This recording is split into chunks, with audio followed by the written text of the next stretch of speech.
आ जाओ illustration number 10 देखो सब लोग। देखना आप illustration 10। The income and expenditure account of youth club for year 2022 is as follows. अब आपको इनकम और एक्सपेंडिचर अकाउंट की डिटेल गिवन है। ये ध्यान है अक्रूवल बेसिस पे बना होगा। Account has been prepared after the following adjustment. ये सब एडजस्टमेंट हो चुके हैं। आउटस्टैंडिंग हो गया, रिसीव, ऑब्वियसली बात है अक्रूवल पे बना है तो ये एडजस्टमेंट हो चुके हैं। सैलरी आउटस्टैंडिंग गिवन है। जनरल एक्सपेंस इंक्लूड ऑडिट फी। प्रिपेयर करना रिसिट एंड पेमेंट अकाउंट और balance sheet at the end of the year. अब है ना, आप इस क्वेश्चन में एक चीज देखो, ईयर 2022 का आपको इनकम और एक्सपेंडिचर की डिटेल गिवन है। आपको बोल रहा है आप एक तो क्या बनाओ और एक साथ में क्या बनाओ। अच्छा, बैलेंस शीट साल के एंड पे बनाओगे तो आप मेरे को एक चीज सोच करके बताओ, अगर बैलेंस शीट 2022 की बना रहे हैं, बिजनेस रनिंग है, तो कैपिटल तो एग्जिस्ट करेगा और कैपिटल के लिए अपने पास में ओपनिंग बैलेंस शीट होनी चाहिए ना। तो वो ओपनिंग बैलेंस शीट की या फिर कैपिटल का फिगर होना चाहिए। क्या कैपिटल का फिगर दिख रहा है क्या आप लोगों को क्वेश्चन में? आप चेक कर लो, क्वेश्चन में कहीं भी कैपिटल का फिगर नहीं है। इसका मतलब आपको एक और कौन सी बैलेंस शीट बनानी पड़ेगी? ओपनिंग और बनानी पड़ेगी। तो करते हैं स्टार्ट, बनाओ फॉर्मेट। सबसे पहला बनाओ रिसिट एंड पेमेंट अकाउंट।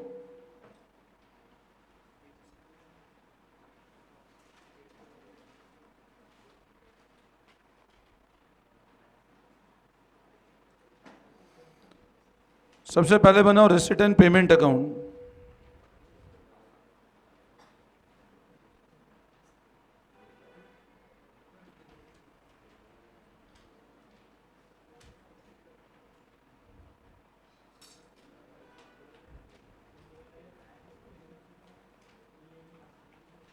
ये अच्छा, ये ध्यान रखना डेट जो है ना वो 2022 ईयर एंड है, दिसंबर है ये, मतलब यहाँ पे कैलेंडर ईयर चल रहा है, ध्यान रखना।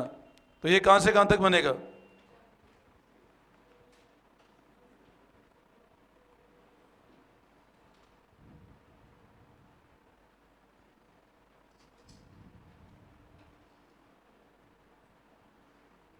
Receipt amount, payment amount.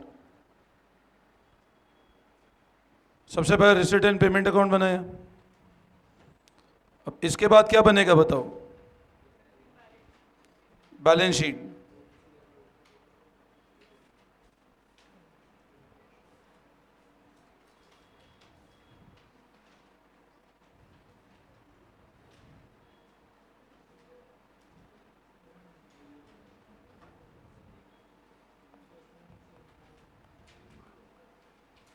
दो 2022 की।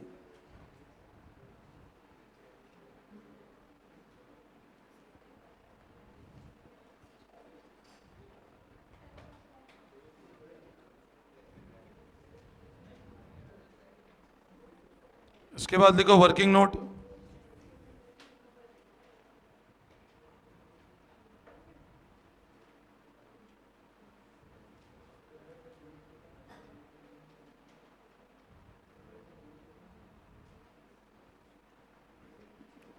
बैलेंस शीट बनाओ 2021 की।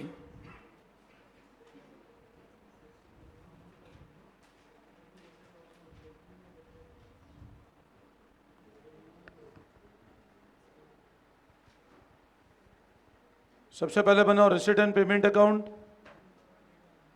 फिर 2022 की बैलेंस शीट, और फिर 2021 की बैलेंस शीट।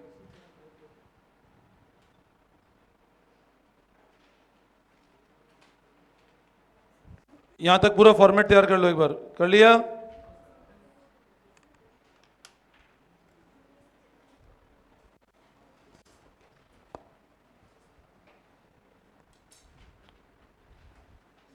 स्टार्ट करें क्वेश्चन। रिसिट एंड पेमेंट बनेगा कैश सिस्टम पे, ध्यान रखना। इनकम एंड एक्सपेंडिचर बना हुआ है अक्रूवल सिस्टम पे। ठीक है, अब स्टार्ट करते हैं। एक बार स्टार्ट करो एडिशनल इंफॉर्मेशन से। पहला पॉइंट पढ़ो क्या लिखा हुआ है। Salary outstanding at the beginning and at the end were 400 and 450। अब बिगनिंग में कितना आउटस्टैंडिंग है? 400। तो बिगनिंग वाला ओपनिंग बैलेंस शीट में लिखो, लाइबिलिटी साइड।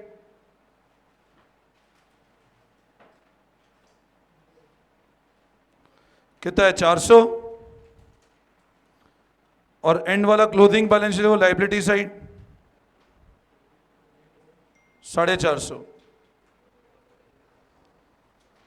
बिगनिंग वाला ओपनिंग बैलेंस शीट में लिखो और एंड वाला क्लोजिंग बैलेंस शीट में लिखो। ये लिख लिया?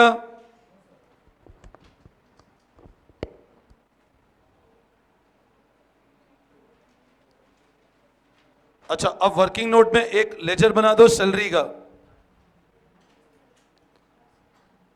सेकंड, नॉर्मल फ्री एंड से बना दो सैलरी का लेजर एक। अब इसमें कोई पर्टिकुलर अमाउंट लिखने की जरूरत नहीं है ना, there is no need to write any particular amount. एक नॉर्मल फ्री एंड लेजर बना दो सैलरी का। अच्छा, ओपनिंग बैलेंस कैसे लिखेंगे? आउटस्टैंडिंग है तो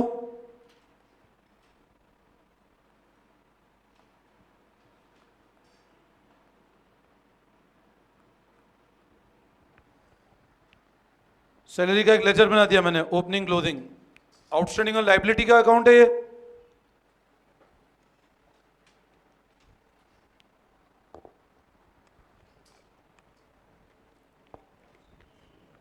ठीक है।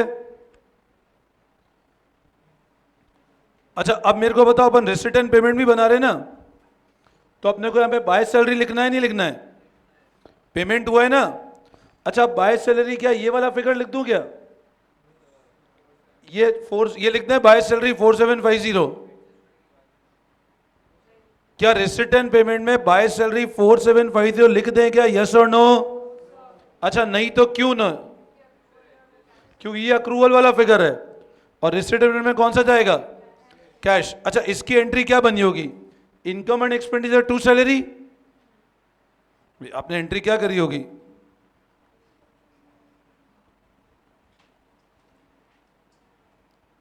यस और नो? अब सर सैलरी क्रेडिट हो गया, मतलब ये तो आपने इनकम बुक कर दिया। सैलरी मैंने क्रेडिट किया तो ये तो मेरी इनकम हो गई। सैलरी तो एक्सपेंस है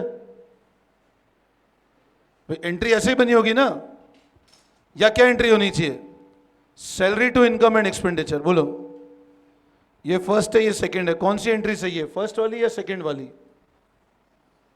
सैलरी क्या है मेरा, एक्सपेंस है कि इनकम है? एक्सपेंस है, और एक्सपेंस क्या करते हैं हमेशा? डेबिट। तो सेकंड एंट्री सही है क्या? सेकंड एंट्री में तो क्रेडिट कर रहा हूं मैं। क्या सेकंड एंट्री सही है क्या? नहीं है। ये वाली सही है, फर्स्ट वाली? फर्स्ट भी सही नहीं है। हाँ, फर्स्ट भी सही नहीं, सेकंड भी सही नहीं, बोले सर कुछ भी सही नहीं है। हाँ, बोलो बोलो।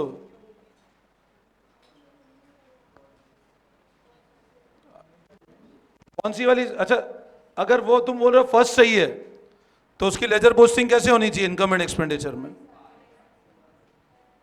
तो ये तो, और सेकंड वाली सही है, लेकिन इसमें आपने क्रेडिट क्यों कर दिया फिर? मेरा क्वेश्चन समझ गए मैं क्या पूछ रहा हूं? मैं आपसे ये पूछ रहा हूं कि आपको ये जो इनकम एंड एक्सपेंस में टू सैलरी दिख रहा है, ये टू सैलरी यहां नजर आ रहा है ये वाला, तो इसकी तो एंट्री ऐसे बनेगी ना। तो इसकी एंट्री ऐसे बनी तो इस एंट्री में सैलरी क्रेडिट हो रहा है, आउटस्टैंडिंग सैलरी। बोलो।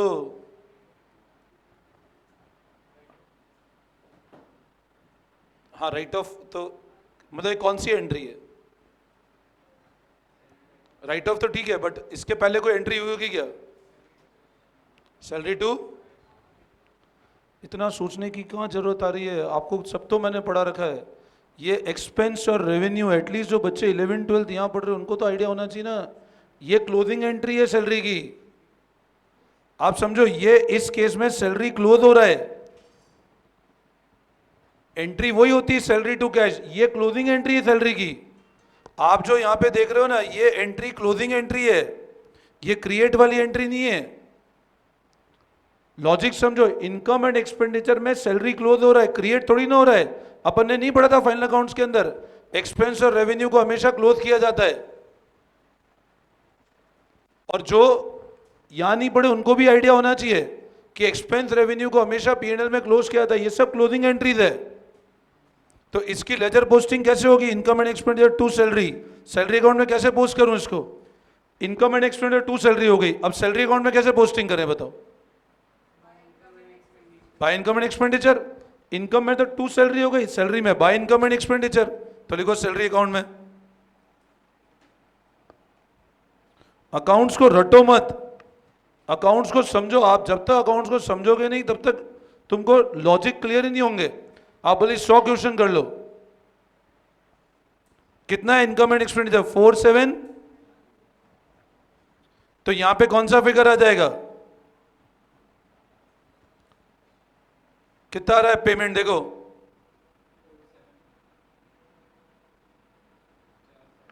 कितना, 4 से 4700।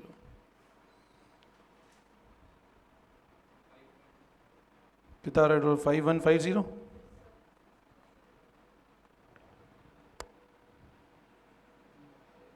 बोलो समझ में आया?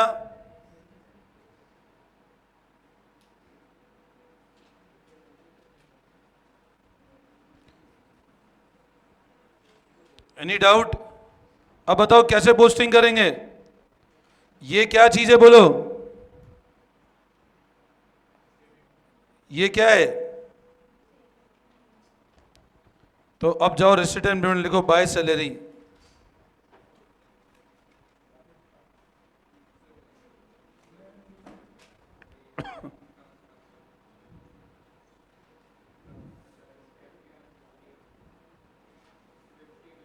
क्लियर है?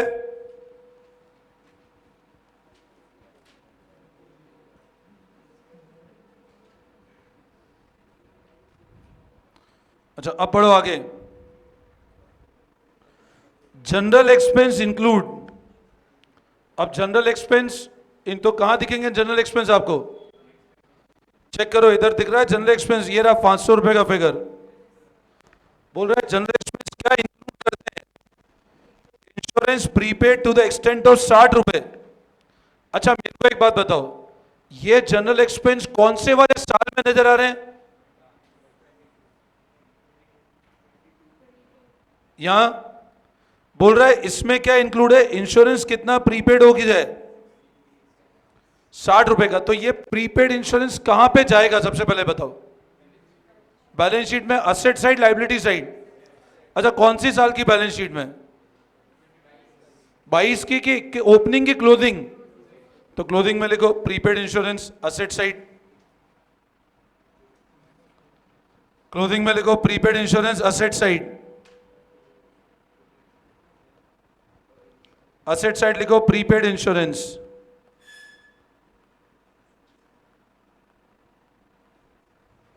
₹60।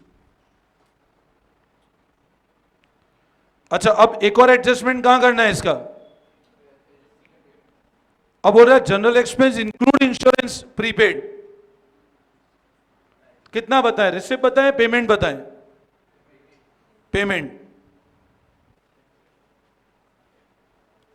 कितना फिगर लिखें बोलो? क्या माइनस करूं या ऐड करूं? प्लस, क्योंकि ऊपर माइनस हो चुका होगा ना। इनकम एंड एक्सपेंडिचर में तो इंक्लूड ही नहीं होता है ना वो। Income and expenditure accrual basis पे बना होगा। आपने टोटल 560 पे किया होगा, लेस कर दिया होगा, वहां एडजस्ट हो चुका है। तो यहां लिखो 560।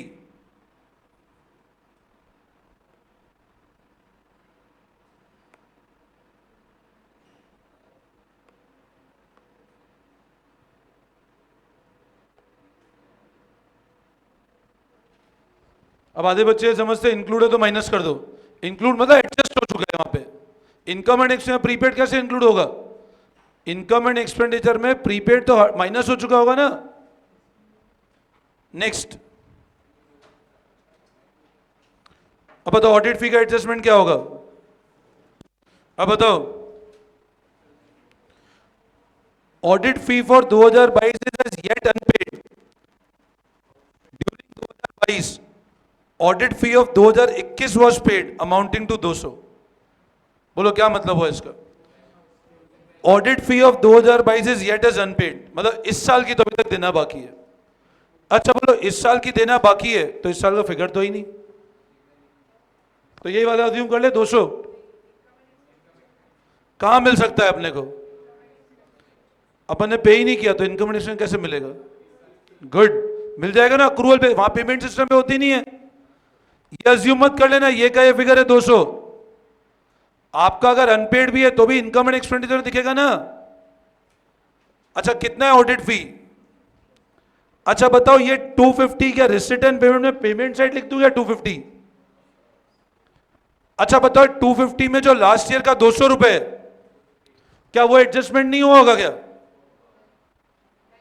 मेरा क्वेश्चन फिर सुनो, मैं आपको पता है फिर बोल रहा हूं, कंसेप्ट को समझने की कोशिश करो, रटने की कोशिश करोगे आप फंसोगे। आप कंसेप्ट समझो। मैं आपसे ये पूछ रहा हूं, ये 250 रुपए में बताओ क्या 200 रुपए जो पिछले साल का वो इंक्लूड नहीं होगा क्या? यस और नो? अच्छा वाई नो? क्योंकि ये प्योरली इस साल की बात करता है, भले पे हुआ नहीं उससे मतलब नहीं है। तो आप बताओ मतलब 250 रुपए प्योरली इस साल खर्चा होगा? और क्वेश्चन बहुत क्लियर बोल रहा है ऑडिट फी 2022 की अनपेड है, तो 2022 का तो 250 रुपए का फिगर है, वो तो पता पड़ ही रहा है अपने को।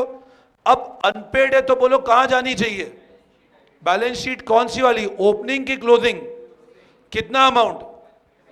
तो लिखो क्लोजिंग बैलेंस शीट में आउटस्टैंडिंग ऑडिट फी।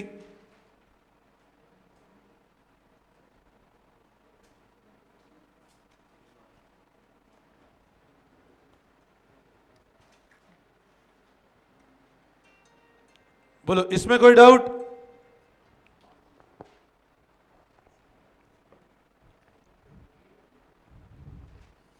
अच्छा उसके बाद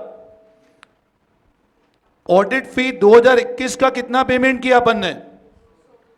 तो ये इनकम एंड एक्सपेंडिचर दिखना चाहिए क्या? ये दिखना चाहिए क्या? नहीं। अच्छा बताओ ये 200 रुपए कहां जाएगा? एक तो पेमेंट साइड। अच्छा रिसिट एंड पेमेंट में जाएगा कि लास्ट ईयर का पेमेंट था? लास्ट ईयर का पेमेंट है तो जाएगा, जाएगा कैश का पेमेंट है इसलिए। और कहां जाएगा? ओपनिंग बैलेंस शीट में, तो लिखो पेमेंट साइड।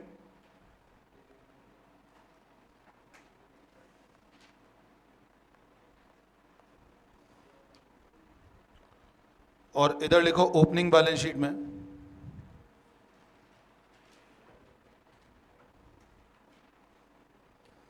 आउटस्टैंडिंग ऑडिट फी 200 रुपए। समझ आया सबको? अब ओपनिंग बैलेंस शीट में 200 है, आपके पेमेंट में आ गया तो जीरो हो गया वाला। इनकम एंड एक्सपेंस 250 है, क्लोजिंग बैलेंस शीट में आ गया। अगले साल पे होगा तो अगले साल का रिसिट एंड पेमेंट में आ जाएगा वो। Next, the club owned a freehold ground valued at 10,000. Now what is this ground? Club के पास एक 10,000 रुपया ग्राउंड है।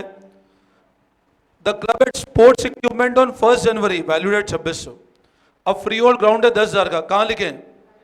बैलेंस शीट, तो ओपनिंग बैलेंस शीट में लिखो ग्राउंड।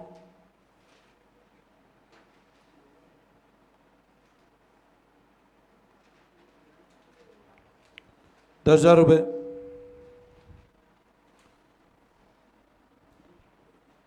और क्लोजिंग में भी लिख दो कोई चेंज नहीं है तो एज इट इज चल रहा है ग्राउंड 10,000 रुपए का। ओपनिंग क्लोजिंग बैलेंस शीट दोनों में लिखो। आगे बढ़ो। स्पोर्ट्स इक्विपमेंट है 1 जनवरी को 2600 रुपए के। अब 1 जनवरी को 2600 के इक्विपमेंट है, at the end of year after depreciation ये हो गया 2700 का। और ये कैसे हो गया? 2600 ओपनिंग था, डेप्रीशिएशन और बढ़ गया है तो क्या किया होगा? परचेज किया होगा। अब परचेज कैसे पता लगेगा बताओ? पेमेंट तो है ही नहीं अपने पास में, रिसिट पेमेंट तो बनाना है, डेप्रीशिएशन होगा ना भाई। आपके पास ओपनिंग स्पोर्ट्स इक्विपमेंट कितना है, डेप्रीशिएशन कितना है? अभी मेरे को बताओ, सोच करके बताना। अब वैसे तो देखो लेजर आप हर जगह नहीं बनाओगे तो बेटर है, आप चाहो तो लेजर से भी निकाल सकते हो, बट लेजर नहीं बनाओ तो ज्यादा बेटर है क्योंकि ये टाइम वेस्ट होता है हर जगह बार बार करना। ओपनिंग बैलेंस कितना था, क्लोजिंग कितना है, डेप्रीशिएशन कितना है, तो परचेज आ गया। समझे बात को? 400 का परचेज आ गया। अब ये 400 का जो परचेज है, नहीं समझ आए तो अकाउंट बना लो ऐसे, बट कुछ कुछ कैलकुलेशन डायरेक्ट करो रेदर देन मेकिंग अकाउंट। अब ये 400 का जो परचेज है ये कहां जाएगा? 400 का जो परचेज है कहां जाएगा? तो लिखो फटाफट, payment site bye sports equipment.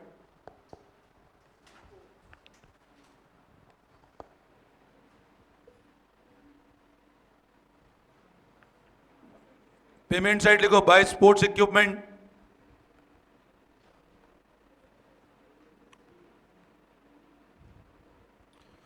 अच्छा बताओ 2600 और 2700 का फिगर कहां जाएगा? तो इक्विपमेंट क्लोजिंग 2700 है, और ओपनिंग बैलेंस लिखो इक्विपमेंट। ओपनिंग में लिखो 2600, क्लोजिंग में लिखो 2700, और इधर लिखो बाय स्पोर्ट्स इक्विपमेंट 400। बोलो सबको समझ में आया?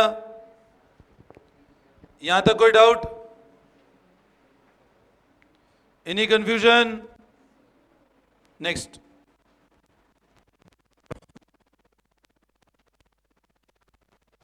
इन 2021 the club raise a bank loan of 2000, एक लोन लिया 2000 रुपए का।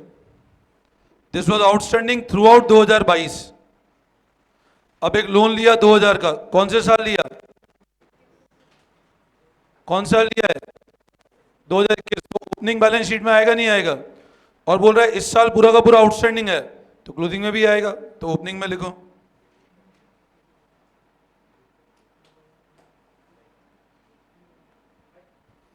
और यहां लिखो लोन 2000। अच्छा अब क्या बोल रहा है? 31 दिसंबर को कैश इन हैंड 1600 था, तो ये क्लोजिंग कैश हो गया। तो ये कहां जाएगा क्लोजिंग कैश? कितना है? 1600, और इधर लिखना बाय बैलेंस कैरीड डाउन। ये cash and receipt and payment closing balance है ना? बाय बैलेंस कैरीड डाउन, ये क्लोजिंग कैश गिवन है अपने को।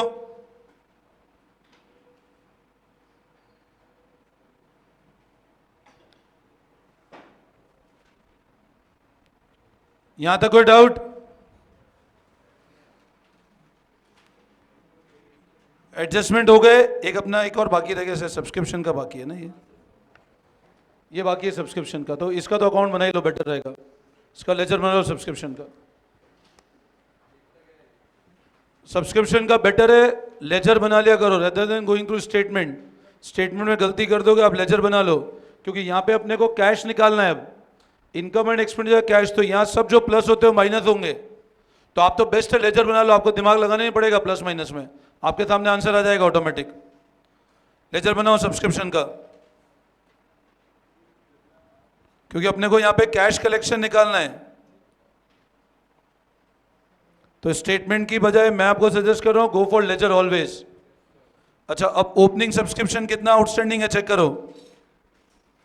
ये एंड ऑफ 21, ये क्या चीज है बताओ? ये असेट है liability. Subscription outstanding end of 21, asset है लायबिलिटी, बोलो फटाफट। तो कैसे लिखें इसको? How should you write? To balance brought down और बाय बैलेंस ब्रॉट डाउन? तो लिखो टू बैलेंस ब्रॉट डाउन 600 रुपए।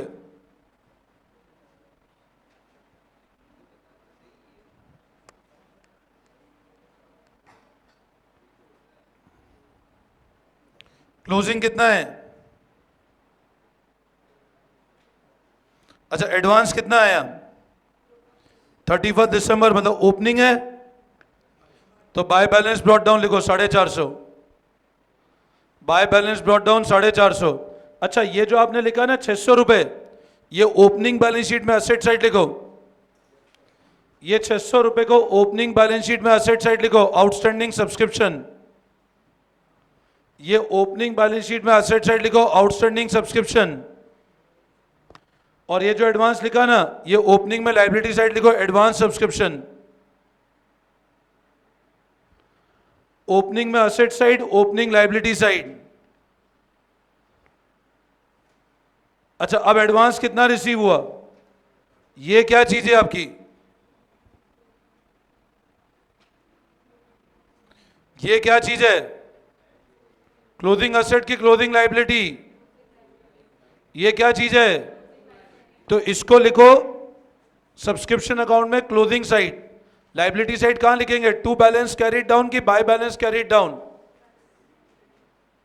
सब्सक्रिप्शन अकाउंट में कैसे लिखे, टू बैलेंस कैरीड डाउन की बाय बैलेंस कैरीड डाउन, तो लिखो 272 balance carried down, to balance carried down. और ये 750 कहां लिखे हैं, बाय बैलेंस कैरीड डाउन।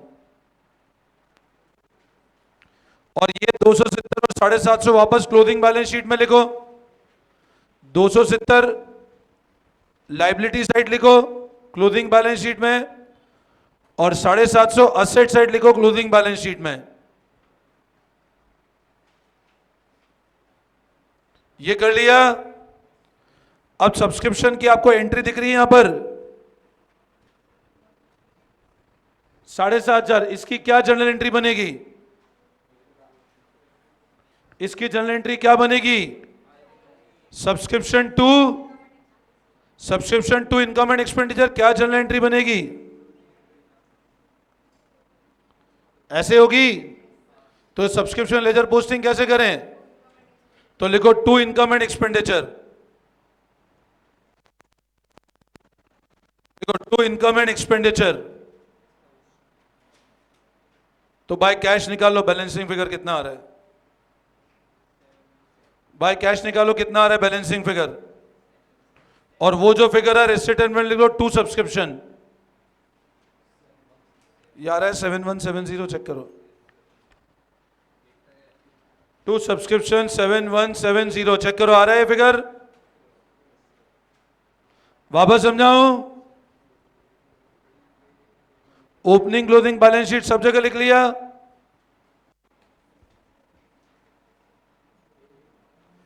अब देखो अपना ये एडजस्टमेंट पूरा हो गया, ये सारे एडजस्टमेंट में मैं सब जगह कर चुका हूं, opening balance sheet closing balance sheet सारा काम हो चुका है मेरा। अब इनको कुछ नहीं करना है हमको, अब डायरेक्ट इनकम एंड एक्सपेंडिचर जिस फिगर कुछ भी गिवन नहीं है, इसका मतलब क्या है, वो इस साल का था, इस साल पे हो चुका है। ठीक है, अब वन बाय वन चेक करो, सैलरी हो चुका है क्या, जनरल एक्सपेंस हो चुका है, ऑडिट फी, सेक्रेटरी ऑनोरेरियम। अब सेक्रेटरी को आपने कुछ पेमेंट किया 1000 रुपए का, इधर सैलरी उसकी, क्या करे बोलो, तो रिसिटेंट में पेमेंट साइड लिखो by secretary honorarium 1000, payment side लिखो by secretary honorarium 1000। Stationery printing as it is लिख दो बाय स्टेशनरी प्रिंटिंग, से कौन सी कॉपी में अकाउंट्स कर रहा है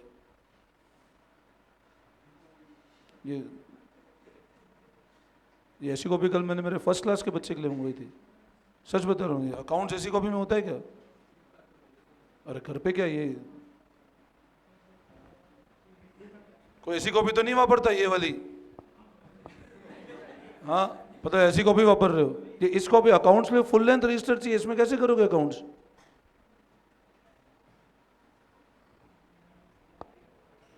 bye secretary on stationery printing annual dinner as it is लिखो, और इंटरेस्ट बैंक चार्जेस ये पेमेंट साइड लिखते जाओ, by secretary honorarium, stationery, by annual dinner expense, by interest bank charges payment side लिखते जाओ, लिख लिया। डेप्रीशिएशन लिखेंगे पेमेंट में,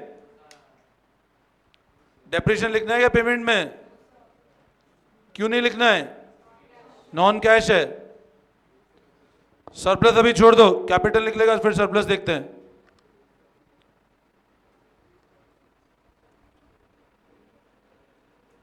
सब्सक्रिप्शन हो गया,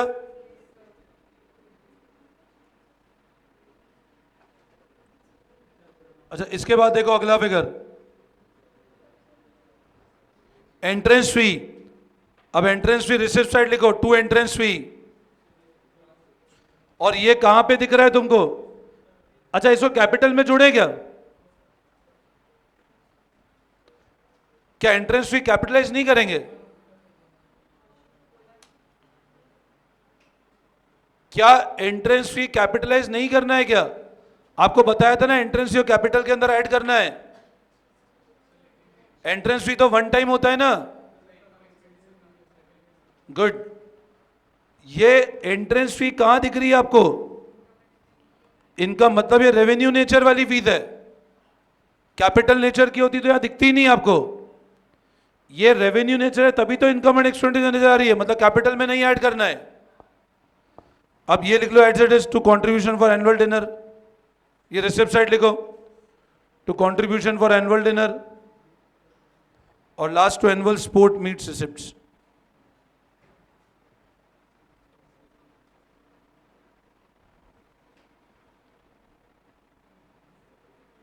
लिख लिया? अब आप एक चीज बताओ, रिसिप्ट में क्लोजिंग कैश तो है, क्लोजिंग है, ये सारा कर चुके हैं, ये सारा कर लिया, तो अब कौन सा फिगर लगाना बाकी था? ओपनिंग कैश नहीं था, तो ओपनिंग कैश बैलेंस फिगर बच जाएगा। तो इन सबको ऐड करो, इसको माइनस करो, जो बचेगा वो to balance brought down opening cash में लिखो। चेक करो 1390 आ रहा है नहीं आ रहा है?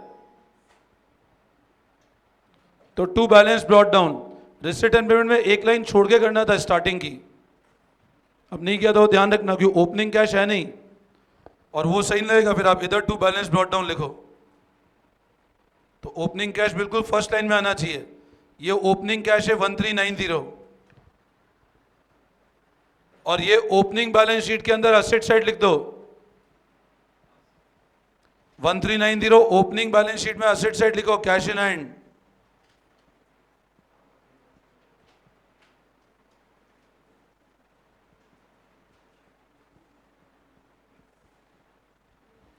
ओपनिंग बैलेंस शीट में असेट साइड लिखो कैश इन हैंड 1390।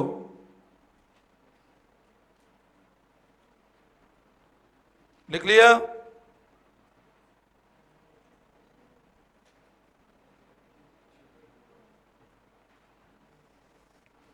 अब ये सारे एडजस्टमेंट करने के बाद कैपिटल निकालो, बैलेंसिंग फिगर।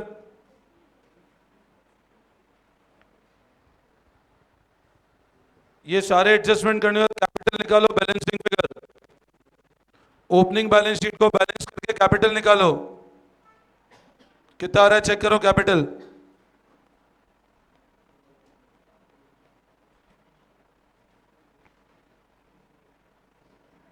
ये आएगा 11540, चेक करो आ रहा है?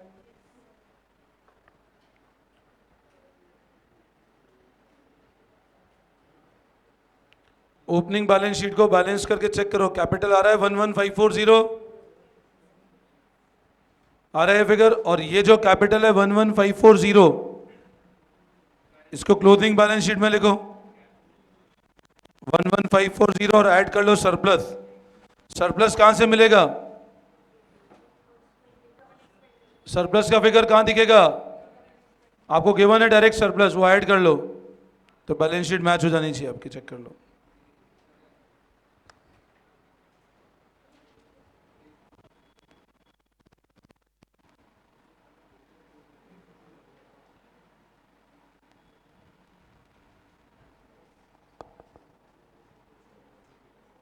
क्लियर है?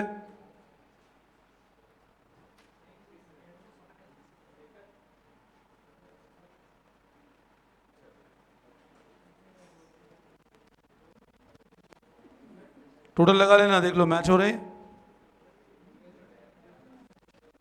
ठीक, कल से करते हैं इलस्ट्रेशन 12 फिर, ठीक है ना?